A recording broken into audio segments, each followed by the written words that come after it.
नमस्कार दोस्तों, हमारे चैनल बुद्धा स्टोरीज में आप सबका स्वागत है।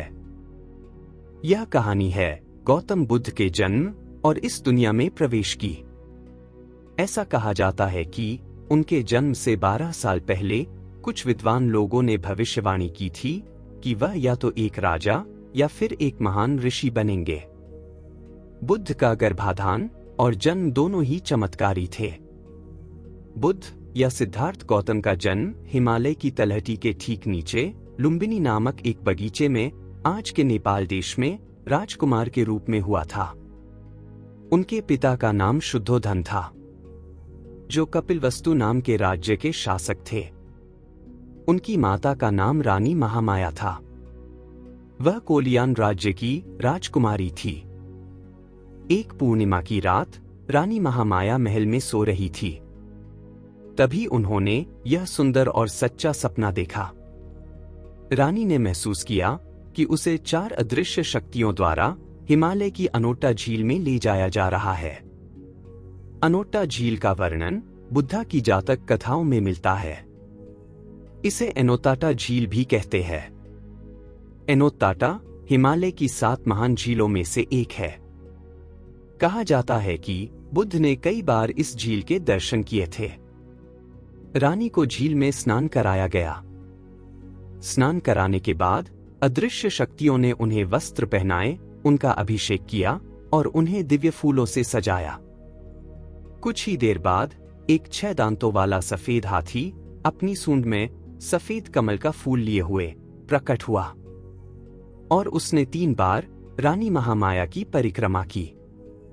इसके बाद दाहिनी ओर से उनके गर्भ में प्रवेश किया।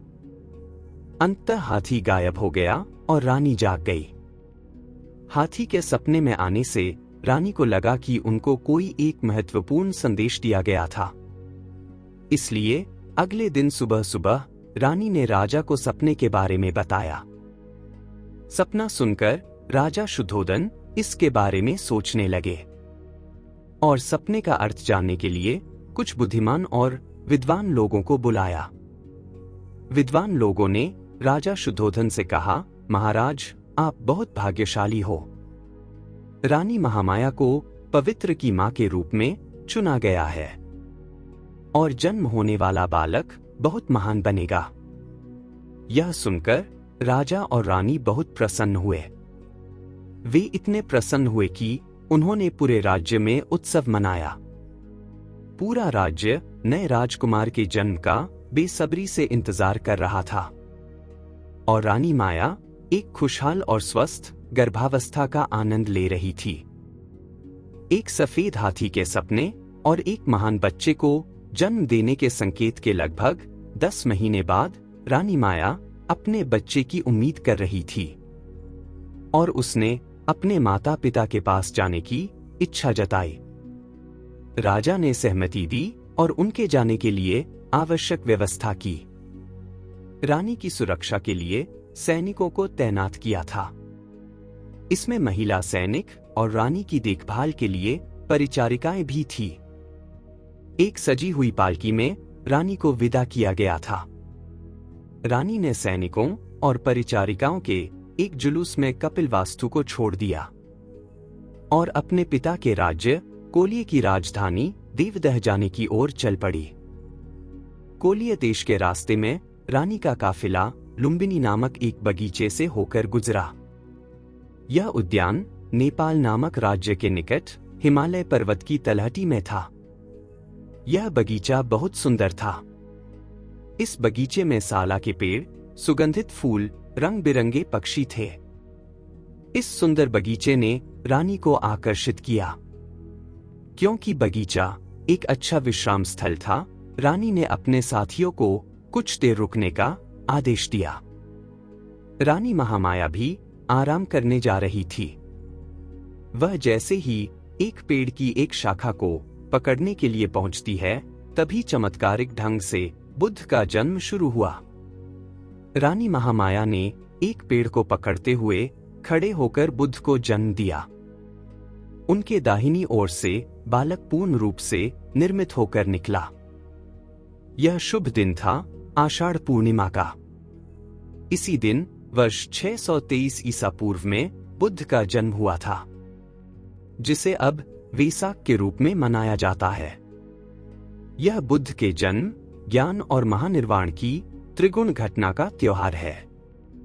इस जन्म की कथाओं के अनुसार बालक ने जन्म लेते ही 7 कदम आगे चलना शुरू कर दिया और हर कदम पर जमीन पर एक कमल का फूल दिखाई दिया।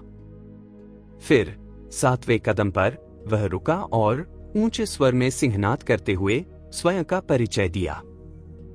मैं दुनिया का मुखिया हूं। मैं दुनिया में सबसे बड़ा हूं। दुनिया में सबसे आगे मैं ही हूं। यह अंतिम जन्म है। अब और कुछ नहीं होने वाला है। कहते हैं जिस दिन गौतम का जन्म हुआ था उसी दिन बोधिवृक्ष, राहुल माता यशोधरा, अश्वसारथी धन, उनका हाथी और 7 प्रकार के बहुमूल्य कोष भी उत्पन्न हुए थे। अपने बेटे के जन्म के बाद रानी महामाया तुरंत कपिलवस्तु लौट आईं। जब राजा शुद्धोधन को यह पता चला तो वह बहुत खुश हुए और जैसे ही लंबे समय से प्रतीक्षित उत्तराधिकारी के जन्म की खबर राज्य में फैली, पूरे राज्य में खुशी मनाई गई। बालक के जन्म के बाद महाराज शुद्धोधन के गुरु असिता उनसे मिलने आए थे और उन्होंने भविष्यवाणी की थी कि यह बालक एक महान सन्यासी बनेगा।